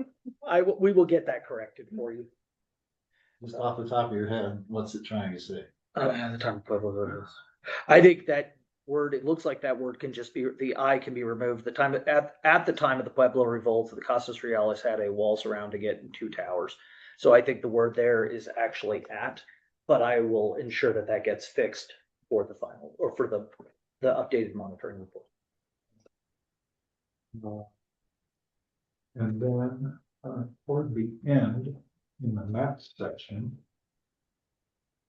So what page are you on, sir? I'm on page 28. Okay. the Sanborn map, says 1948 Sanborn file insurance map, but the map itself says 1930. I don't know the Sanborn maps that well, but I would think that if you're talking about the 1948 map, you would have 1930, 1938 map. I don't know. I was just confused by that. I don't know what to think there. You're talking about 1913, 1920, and 1930, and you have the 1930 map, but you have, So, you're talking, and it says portion of the 1948 map. yeah, But up in the right-hand corner, it says 1930. so this is, the residences have been demolished, so I'm wondering if this is the 1948 map, then it's revised from the 1930. And that what you're seeing there is the earlier proposal, but we can get that looked into and modified for the report. And I'll note that the last comment that Carter made in her memo says. "Please Exactly the same visit thing. The Sanborn maps and Oh, I show all. I noticed there was something, yeah. And we have those, at the city. Oh, we have them too. I apologize. We'll get them added into it. Okay, great. That's all I got. Okay. And I would just suggest that if the latest one shows what you want to show and showing Use the that. earlier ones is just to illustrate that nothing much was happening. You could make them smaller. No, well, we'll put them in anyways. It's just good form for a report. Cool. I don't have anything to add. Thank you. So, someone take a crack at a motion? I move that we approve with the suggested changes by staff. Case number 012-087. Second, Moved and seconded. All in favor signify by saying aye. aye. Thank you, Matt. Thank you very much. Have a wonderful evening, guys. Thank you. Thank you, everybody. You. Okay. Our last case. 2026. 012090. SWCA Environmental Consultants, agent for Dominion Due Diligence, applicant requests approval for archaeological reconnaissance report for 6.5 acres at 3471 Cerritos Road in the Suburban Archaeological Review District. Thank you for the staff report, Amanda. Anything you need to add to that? Yes, I have just two things, Chair. First of all, I have Robin Cudero, the architect. Can you raise your hand? Actually, Robin is no longer working with SWCA. Okay, is So there it a might be- representative on SWA's behalf? Raise your hand. See anybody? Is that, let me see. Gill's phone, SP Gill's iPhone? Yeah.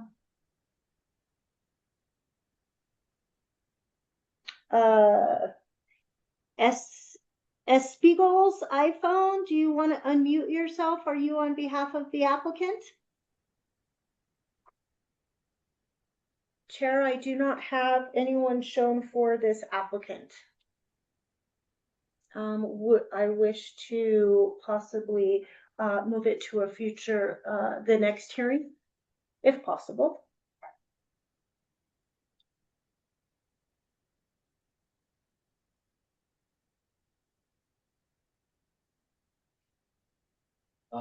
Committee members, what's your feeling here? Do you want to postpone this till someone can represent it, or do you feel like you know enough to proceed? Patrice? I didn't have any comment on the report, other than I was kind of surprised I didn't find anything. But sometimes that happens, I guess. So I'm okay with. Kayla? Well, page 2, the stripes, the the form is obliterate or amassed of 10, an IMCREST form. And I couldn't understand about the historic buildings that must have been there, and are they already gone? So they were never surveyed, I suppose. And then on page A1 in the appendix, under all the cultural resources, there's a whole bunch of buildings that says data entry in progress. So I don't know what that is. So there's, I don't know, how many is that? 10, 12, 15 Higbees that are pending. Do y'all see that on A1? I do see it. Those are all, I believe, said to be outside the project area. Project area. Okay, so that doesn't matter so much. With one exception, HCPI 54243, there's no notation of in or out, which implies that it's both. So, also Chair Eck, if we are going to hear this case, Director Lamboy has, something to add for it, correct? If it is Oh, gonna I be did. here? Oh, Oh, it no. was just Robin's, not with. Okay. Yeah. Oh, that's, okay. Thank Yeah. you. So you got me. Yeah, Good. okay. Well, just personally, I think I have questions that I'd like to actually ask somebody who's at least digitally present, if not physically present, before I would feel comfortable moving forward on this thing. Staff agrees. Okay. That's 6 or 8 of us.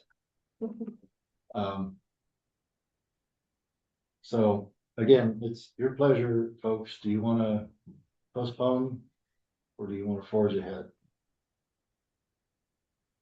I'm okay with postponing, especially if there's questions. I didn't have any questions, but that doesn't mean anything. Oh, But fortunately, once you sleep on it, you may have a question. Kayla? Postpone's good for me. Okay, then a motion to postpone to 23 April will be the simplest. okay. I make a motion that we postpone 012-090 until April, when we can ask questions that may be answered by a present human being. I second. Moved and seconded, all in favor signify by saying aye. Aye. Aye. It is postponed. Thank you. Administrative matters and communication. Heather? Yes, Chair. So one thing that came up is, and this is on us, we missed adding an item to this agenda, and it's Easy Fiber. And I was wondering if you would be willing to hear it on the 9th, which would be the second meeting of the month that you're typically, have scheduled, but you don't do, or if you would just prefer to take it up at the regular time. Is it I a just case? had it out. Is it a case or an informational item? A monitoring plan. Oh, so it should be on the regular night, in my opinion. Okay. Very good. What do you think, Tom? What day are you talking about as an alternate The 9th? of April? Yes. 7th, 8th, 9th. That's a Thursday, right? Correct. Yeah.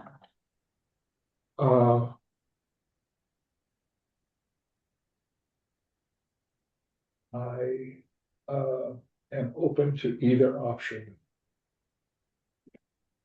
He's flexible. I'm sort of with Kayla. I'd rather just do it at the regular meeting. It's only 2 weeks. Yeah. That's the only difference. Okay. I'll communicate that. Thank you, appreciate that. I also want to let you know that Shelby Magson applied to be one of the archaeologists on the committee. She's with New Mexico Gas, and you may have seen some of her work. She did most recently the Elizagwan report. So for New Mexico Gas in collaboration with Robin Cordero. So we have forwarded her resume. I checked in with Chair Eck, and we have forwarded her resume to the mayor for appointment. So hopefully we will have another archaeological review committee member by next time. So that'll provide a little relief. And then the only other thing that I would like to bring up is the Certified Local Government Grant Program. You know, there's grants that are available. One of the things that I've had on my work plan for quite a while is conference that was wildly popular back in 1997 when we organized it. It was called Archaeology in Your Backyard. And a lot of the local archaeologists presented on their findings in the area. I think Alicia Abbott was one. And I don't know if this committee has the appetite for us to seek a grant to produce another one. And then the papers were also produced as well. As a publication for the public. So I'm wanted to get your feedback on that. It wouldn't happen until probably May or June next year, if it were to happen. I think it's a great idea, though. The Historic Preservation Alliance will have their conference again in 2027. I think it's going to be in Albuquerque next year. And I think it might be May or June also, Heather. So it would be nice to coordinate with them. But I think it'd be a great idea. All right, so I will apply for a grant. In the past, in the 90s, we used some of the archaeological fund as well. So if we don't get the grant, then maybe it's not a dead thing, but it's just a different type of funding. Mm-hmm. So, and then finally, I just wanted to provide a little background on me because you all, you know, there's been a staff change. And so my undergraduate is in Latin American Studies, University of Texas at Austin. And I have 2 masters, one in community regional planning and the other one in Latin American Studies with history emphasis. I am a wannabe archaeologist.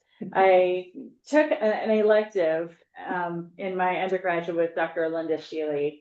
And she was a Maya scholar. And so I did field work at Chichen Itza and Izamal, Yucatan.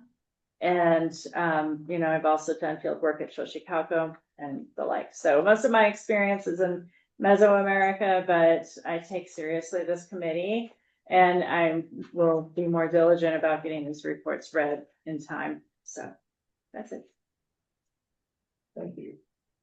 I've appreciated, you know, your suggestions in the reports, which we haven't had before, as far as changes or additions. That's nice to have. Oh, great. Yeah. The person, the next archaeologist was the young lady that Robin said he was going to monitor whenever she. Correct. But not the woman that was sat in for a partial meeting and then left. No, not Amanda Mather. Okay. We asked for some additional information. We haven't received it yet. Uh-huh. So, you know, once we receive something, then we will maybe pursue that. But seems like Shelby's qualifications were greater than Miss Mather's. Nice to have somebody that's young. Yes, I agree. Not as old as us. She's We're listening. young, Tom. Yeah, she's got her Yeah. hand up. Got her hand up. Oh, yes, there she is. I have a question. I don't know if it's in the time of the, sorry. Oh, hold on just one moment, Member Bechtel. Shelby, you can unmute yourself if you wish to speak. Okay, Heather, is this the time when you wanted me to talk about the Kearney anode installations? Yeah, that would be great. Just this is an administrative matter and a reporting out. So sorry to Okay. make you wait so long. No worries. I just wasn't sure when that would happen. Okay. Yeah, I can go ahead with that. So at the recommendation of Heather, I wanted to, sorry, it's been a long day. I decided to come here to this afternoon to tell you about some best management practice monitoring I was doing under the supervision of Paul Duran on Kearney Road and Kearney Avenue. So New Mexico Gas Company was installing anodes on an existing main line. And so that provides protection for the line to prevent corrosions. The work was not big enough to require monitoring. We had discussed this a lot with Paul previously in the months leading up to it. And we decided the best course of action was to have me be out there to watch the work. And of course, it being the Kearney Road area, we did find human remains. This happened on February 25th and March 5th and 6th was when the excavations were happening. On the February 25th one, I reported it to Michelle Enzi and also Santa Fe Police. And Santa Fe Historic Preservation Division was notified after the fact. But talking with Michelle, since it was a partial femur, and some small, less than 1 centimeter pieces of bone that were found basically right at the end of the day as we were done excavating.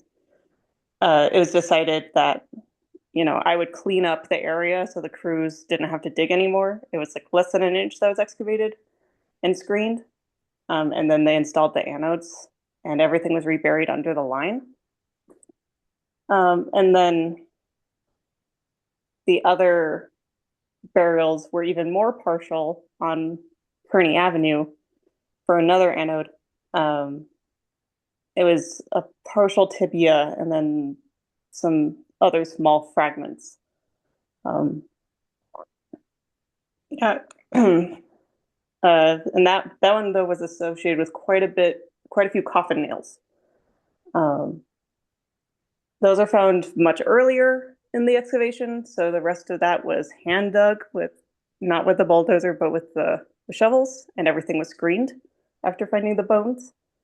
I'm going to be writing a formal report on this, and I can submit it to the ARC for your reference. But yeah.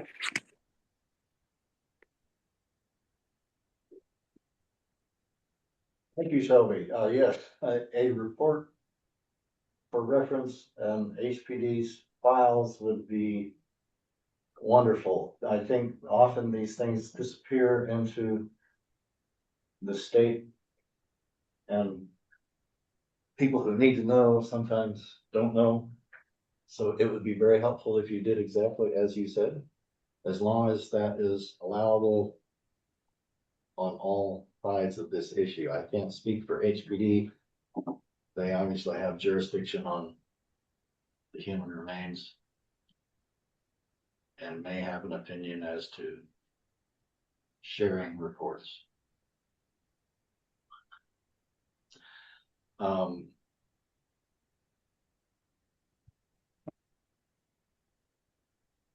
This was conducted in city right of way where the digging took place. I had heard from Paul that this had happened and was invited to make a visit. And as it turns out, I arrived from a certain cemetery in a certain city east of us precisely 30 minutes after you had left. I had a great conversation with the crew who were standing around waiting for somebody to come and load up that enormous chunk of steel plate that had been protecting the opening. So it wasn't a waste. Because one of the gentlemen actually was knowledgeable about what I'm doing in the certain city east of here. And provide some interesting insights into how things do or do not work the way they should or shouldn't in several jurisdictions. So I'm glad I made the effort. So we can compare notes someday. Sure. Yeah, that sounds great.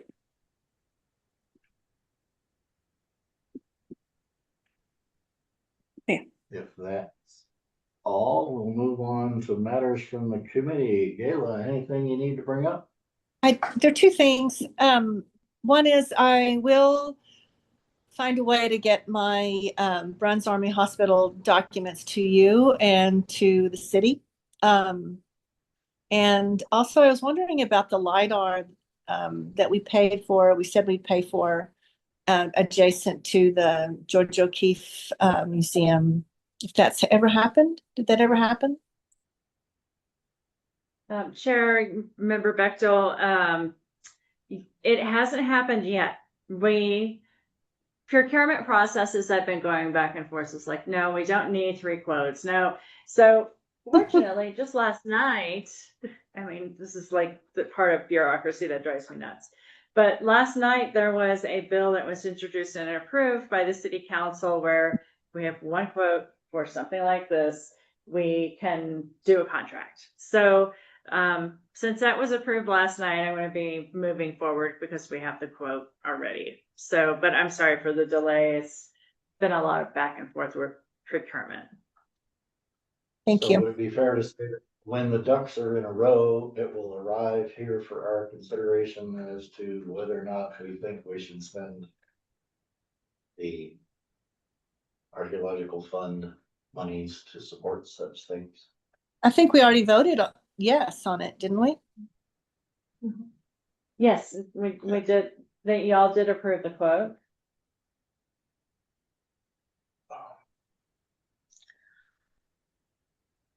Okay, memory is failing. I don't remember actually voting because I don't remember it actually having been introduced as a case. So I'll send you the quote. From my recollection, that you guys approved that you would do it, but we were gonna bring you back what the actual quote would be. yes. Oh, really? I'm not mistaken. I Oh could my be God, wrong. I dropped the ball. Oh, no, I'm not saying that you did, but from my recollection, you approved that you wanted to move forward with it, but for us to bring the quote to you. Right. Oh, okay. If I'm not mistaken, I could be So it's wrong me. though. We authorized the quote, but we didn't, yeah. We had a consensus approval for pursuing the question, but we didn't. The numbers. Vote and approve. Yeah. So It's my, I'm sorry. it's my partial memory. Yeah.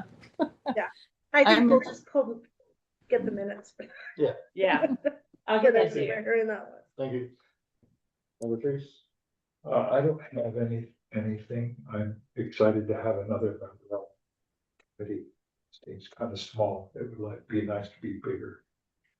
Yeah, Yes. and more diverse. Yes. Small but mighty. I don't have anything to bring up. I think I'm around. I don't plan on going anywhere. I was to Texas and back. Austin in my case. Where are you, Galen? I am in Canyon, Texas, or between Amarillo and Canyon. I'm going to College Station tomorrow to see my daughter get her white coat from College of Veterinary Medicine at Texas A&M. Yeah. Hey, congratulations to her. Congratulations. Yeah. Thank you. Yeah, big deal. It's a big deal. Even though we've never met her, give her an extra hug because we think it's great. I will. Good job, Mama. No, thank you. Yeah. She did it all on her own. Okay, we know that already that the next meeting is 23 April 2026. So that takes care of item 10 on the agenda. We're to item 11.